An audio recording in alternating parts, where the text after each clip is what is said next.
got so much motherfucking design on right now. Break it down, bring it back, make it clap. I got 3 old thoughts, new block, where that day. Bitches on my line, and you know. Hai, salam sejahtera.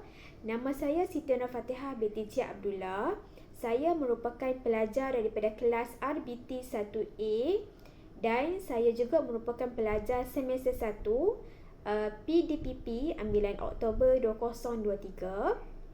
Jadi dalam video ni saya akan menerangkan tugasan yang ketiga bagi subjek pengurusan kurikulum. Okey, dalam tugasan yang ketiga ini kami perlu menerangkan berkaitan dengan simulasi dalam majlis protokol. Jadi sebelum saya menerangkan video tersebut dengan lebih lanjut, kita akan lihat apa yang dimaksudkan dengan majlis protokol.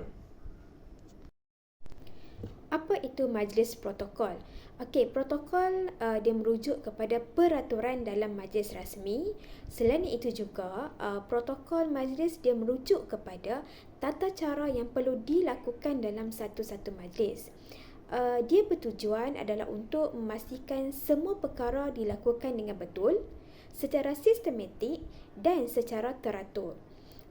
Majlis protokol juga adalah untuk memastikan segala elemen yang terlibat diletakkan di tempat yang betul, secara sopan dan mempunyai tata susila yang baik.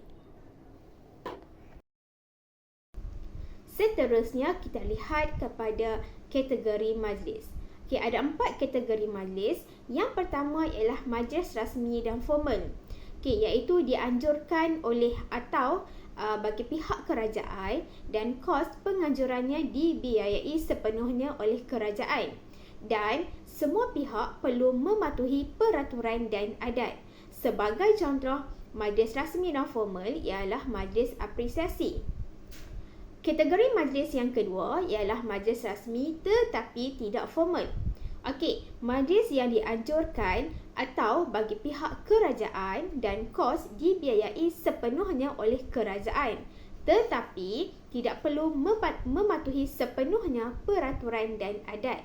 Sebagai contoh ialah jamuan hari persaraan. Kategori majlis yang ketiga ialah majlis tidak rasmi tetapi formal, iaitu majlis yang dianjurkan bagi atau pihak swasta atau bukan kerajaan dengan kos keseluruhan ditanggung oleh pihak penganjur sepenuhnya. Dan semua yang terlibat perlu mematuhi semua peraturan dan adat bagi majlis tersebut. Okay, sebagai contoh ialah mesyuarat agung kelab ataupun persatuan. Okey, manakala kategori majlis yang keempat ialah majlis tidak rasmi dan tidak formal. Okey, majlis ini dia dianjurkan atau bagi pihak swasta atau bukan kerajaan dengan keseluruhan kos penganjuran dan pelaksanaan dibiayai sepenuhnya oleh pihak penganjur. Dan semua yang terlibat tidak perlu mematuhi peraturan dan adat sepenuhnya. Okey, sebagai contoh ialah sambutan hari keluarga. Seterusnya kita lihat kepada elemen penting dalam protokol. Okey, yang pertama dari segi susunan keutamaan, yang kedua dari segi panggilan hormat, yang ketiga susunan tempat duduk dalam sesebuah majlis, yang keempat cara duduk dan cara berdiri, yang kelima cara berpakaian, yang keenam atau cara pentadbiran, yang ketujuh pengacaraan majlis, yang ke-8 penyambut tetamu dan yang ke-9 ialah pemasangan bendera.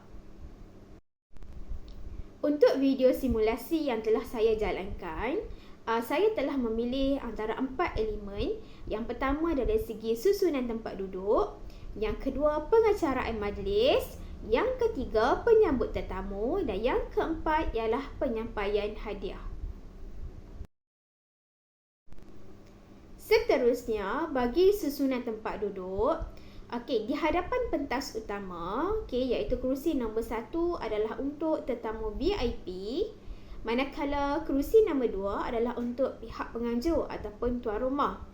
Okey, usher akan duduk di belakang kerusi atau berhampiran dengan kerusi VIP. Okey, seterusnya ialah bagi penyambut VIP. Okey, penyambut VIP dikenali sebagai usher, okey, yang bertugas untuk mengiringi VIP ke tempat duduk ataupun ke pentas utama. Manakala penyambut VIP juga dia perlu perwatakan yang baik, menarik dan berwajah manis. Penyambut VIP juga haruslah berpakaian kemas dan bersih, dan penyambut tetamu juga ataupun penyambut VIP juga perlu mempunyai tingkah laku yang baik dan bersopan santun ketika majlis sedang berlangsung. Okey, seterusnya jom kita saksikan video simulasi yang telah saya dan rakan-rakan jalankan. Selamat menonton!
bagaimana dengan video tersebut?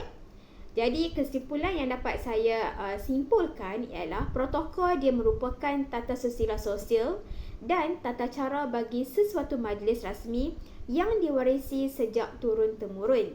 Manakala segala susunan yang diatur adalah bertujuan untuk kemuliaan majlis dan kesempurnaan istiadat.